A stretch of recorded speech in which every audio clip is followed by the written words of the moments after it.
L'objectif du projet, c'était de pouvoir accueillir la planète entière sur le port de Nice en juin 2025.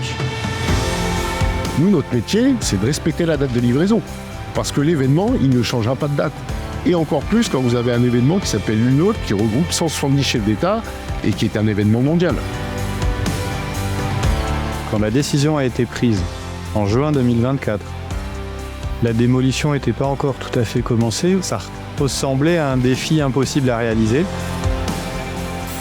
On s'est adressé à une entreprise qui nous a rassurés de ce point de vue-là. Donc voilà, et finalement, au fur et à mesure, on a fini par y croire. Nous, on a proposé une solution qui est une solution d'éléments montables-démontables en l'adaptant et en renforçant pour être 100% intégré aux contraintes du site. Un des enjeux majeurs de ce type de projet, c'est une problématique, 3 solutions, et dans les 24 heures maxi, on doit faire confirmer la solution par le client s'il est impacté. Des doutes, on en a eu beaucoup.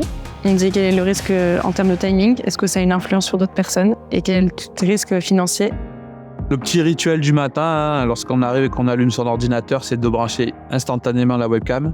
Je pense que j'ai perdu quelques heures de travail à regarder mon écran, à les voir monter, parce que dans l'heure, c'était un tiers de niveau qui était monté. En fait, on avait l'impression qu'un film de time-lapse accéléré se passait en réel, en fait. Je peux vous assurer qu'en 25 ans, je n'ai jamais vécu ça. C'est une expérience extraordinaire et je recommencerai demain.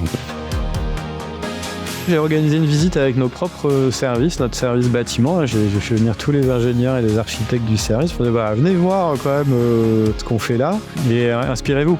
On est en droit d'exiger de l'esthétique, de la fonctionnalité, des performances environnementales et ils savent le faire.